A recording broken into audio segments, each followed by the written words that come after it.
नमस्ते। ये मेरा सौभाग्य है कि हाल ही में भारत की प्रमुख कवयित्री इला कुमार से मेरी मुलाकात हुई। इला कुमार जी अभी अपना परिचय देंगी और साथ ही अपनी रुचि और अपने लेखन कार्य के बारे में भी बताएंगी। मैं हूँ इला कुमार, भारत की कवि। मैं मूलतः कवि हूँ, लेकिन मैंने एक उपन्यास भी लिखा है, कृति का। कुछ अनुवाद किए हैं रेने मारिया रिल्के की कविताओं का। रिल्के जर्मन के बहुत बड़े कवि कहे जाते हैं। और मैंने चीनी कबीर कहे जाने वाले लाओ त्सु की कविताओं का अनुवाद किया है और उपनिषद की कहानियों का पुनर्लेखन किया है, छांदोग्य उपनिषद की कहानियों का। वेदांत में मेरी गहरी रुचि है। मैं योग वासिष्ठ पर कुछ काम कर रही हूँ और उपनिषद पर भी कुछ और किताबों पर मेरा काम चल रहा है। मेरा जन्म मुजफ्फरपुर में हुआ। नॉर्थ बिहार के शहर मुजफ्फरपुर के जुड़न छपरा रोड नंबर 1 में, वहीं हमारा मकान है, मेरे पिता का मकान है। उसमें मेरा जन्म हुआ और मेरा बचपन वहीं बीता, मुजफ्फरपुर में ही बीता। स्कूल भी बगल में ही था। फिर उसी शहर में चैपमैन स्कूल से मैंने 10th किया।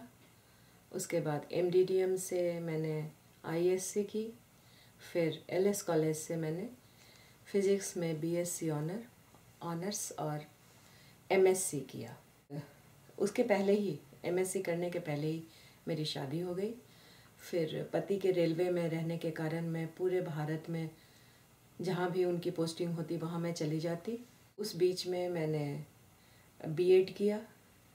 फिर नागपुर से LLB किया, लॉ की डिग्री ली। और चूँकि ट्रांसफ़र की नौकरी थी पति की, इसलिए मैं बहुत ज़्यादा अपनी नौकरी मैंने 2 बार की। एक बार लेक्चरशिप की, एक बार टीचरशिप की, लेकिन मैंने दोनों को छोड़ दिया क्योंकि फिर ट्रांसफ़र के कारण घर से अलग रहना मुझे नहीं ठीक लगा। कविताओं का लिखना मेरा बहुत बचपन में शुरू हो गया था। पहली कविता मैंने मुजफ्फरपुर में लिखी थी, 12-13 साल की उम्र में। आधी रात में अध खुली खिड़की से क्या मुझे ही दिखता है यह सब, उसकी अंतिम पंक्ति थी। वो पूरी कविता भी मुझे याद नहीं है। और पहला कविता संग्रह छपा 1995 में, दूसरा छपा 2000 में और फिर 2007 में एक साथ 1970 से 2004 तक की कविताएं 4 खंडों में छापी गईं, जिस समय यहाँ विश्व हिंदी सम्मेलन न्यूयॉर्क में डिक्लेयर हुआ था। तो कविताएं लिखना मेरे लिए उपासना की तरह है। कविताओं की पंक्तियाँ आती हैं मेरे पास, मैं लिख लेती हूँ। मैं प्लान करके नहीं लिख पाती।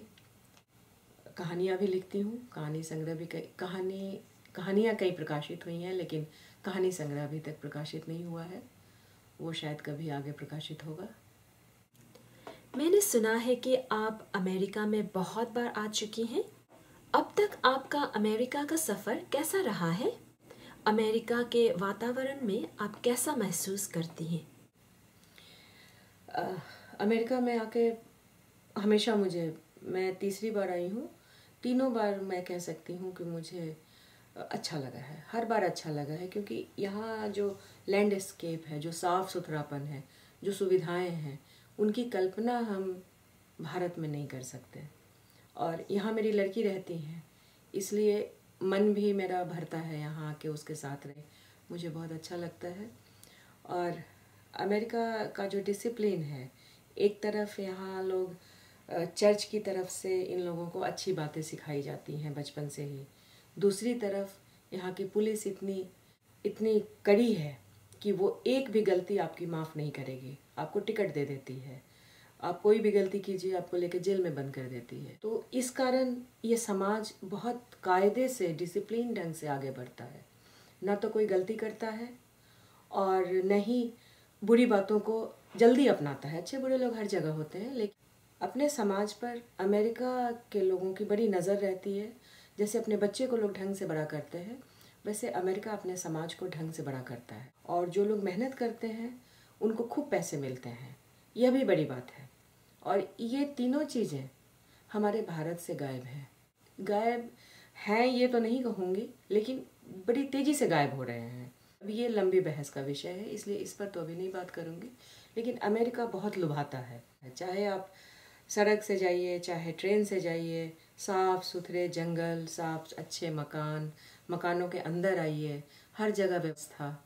और हर व्यक्ति यहाँ 12 घंटे से कम काम नहीं करता है, दिन भर अपना घर संभालते हैं, नौकरी करते हैं। तो ये सब बातें बहुत मुझे प्रभावित करती हैं, और मैं चाहती हूँ कि जो लोग भी अमेरिका आएँ इन बातों को अपने साथ भारत ले जाएं, ताकि वहाँ भी इधर उधर गंदगी ना फेंकने का, समाज में बच्चों को अच्छी बातें सिखाने का प्रचार प्रसार हो। पुलिस वहाँ की थोड़ी कड़ी हो कि कोई गलती करके भागे नहीं, किसी को गलत बात में माफ़ी ना मिले। तो अमेरिका की बहुत ही अच्छी बातें हैं। मैं बुरी बातों पर अभी नहीं बात करूँगी, क्योंकि वो मेरा स्वभाव नहीं है। सो इला जी, अभी आपकी कविताओं पे अगर हम बात करें तो मेरा सबसे पहला सवाल यही होगा कि आपके भाव कहाँ से आते हैं, आप कैसे लिखती हैं और कब कब लिखती हैं? कविता लिखने के प्रति जो मेरा अपना कविताओं से संबंध है, उसके बारे में मैं कहूँगी कि प्लान करके कभी नहीं लिखती। अभी तक मैंने कभी ये सोच के नहीं लिखा कि मुझे आज कविता लिखनी है। कविताएं स्वयं आती हैं, वो एक तरह का सिग्नल होता है, एक सूक्ष्म सिग्नल, सटल, कि बस अब लिखना है, और मैं उन पंक्तियों को कागज़ पर उतार देती हूँ। यह कैसे होता है मैं शायद खुद भी नहीं जानती हूँ।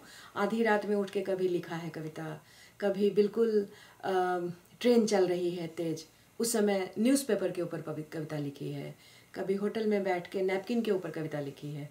तो वो अचानक एक भाव आता है और लिखते हैं, बाद में कई बार उसको सही करती हूँ। ये होता है कि एक बार जब उसको लिख लिया तो कभी कभी उसको थोड़ा बहुत ठीक करना होता है।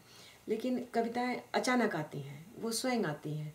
जैसे एक छोटी सी कविता है, ये कब आई थी मुझे खुद भी ठीक से याद नहीं है, लेकिन वो सबको बहुत पसंद है। तुम कहो एक बार वही बात जो मैंने कही नहीं है, लेकिन तुमने सुनी है बार बार वही बात तुम कहो। तो ये एक कविता है। और किसी भी समय, मतलब उन समय को मैं याद कर सकती हूँ। ये है कि कविताएं लिखने के बाद जब उनको लोग पढ़ते हैं तो वो कहते हैं कि ये बहुत सारी कविताएं इसमें प्रकृति से तो जुड़ी हुई हैं और बहुत सारी वेदांत से जुड़ी हैं। तो चूँकि मैं बहुत वेदांत पढ़ती हूँ, उपनिषद पढ़ती हूँ, योग वासिष्ठ पढ़ती हूँ, तो हो सकता है कि वो भाव अपने आप आ जाते हैं। जैसे एक और कविता है बिल्कुल छोटी सी, ये है एको अहम, मतलब कि मैं एक हूँ।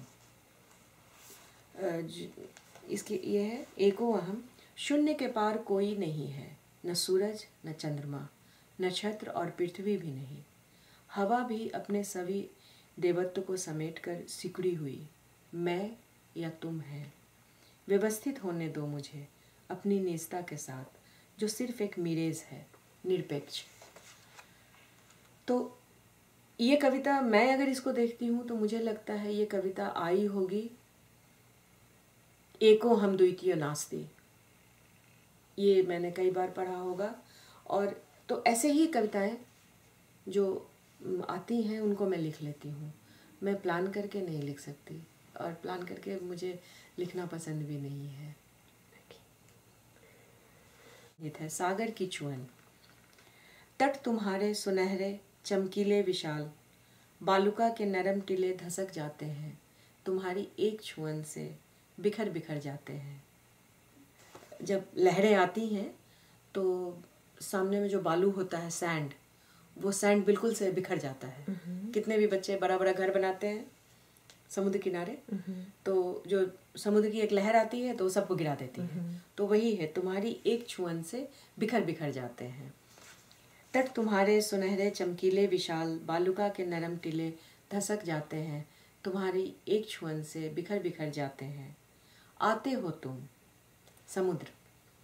आते हो तुम आकाश को छूती बाहें पसारे, समेटने को आतुर सारी धरा अपने घेरे में, बिन रुके अनथक अनवरत यह प्रयास युगों से चल रहा अविराम। समुद्र तो युगों से है, वो कभी थकता नहीं है। जब भी हम समुद्र के सामने जाते हैं वो हमारी तरफ आता है, तो वो लगता है जैसे कि बाहें पसार के कोई आ रहा हो हमसे मिलने। बिन रुके अनथक अनवरत यह प्रयास युगों से चल रहा अविराम, कण कण बिखरा कर भी कभी खंडित हुए नहीं तुम, सागर क्यों नहीं थके तुम। तो सागर को देवता कहते हैं। पंचभूत में जल भी देवता है, तो सागर सीधा देवता कभी नहीं थकता है, उसके अंदर कोई थकान नहीं है, सागर में वायु में कोई थकान नहीं है। तो इस तरह की कविताएं अपने आप आती हैं। धन्यवाद इला जी, आपने इतनी व्यस्तता में भी समय निकालकर हमसे बात की, उसके लिए बहुत बहुत धन्यवाद। धन्यवाद, मैं भी बहुत शुक्रगुजार हूँ कि तुमने मुझसे इतनी बातचीत की और मुझे बहुत अच्छा लगा तुमसे मिलना, बात करना।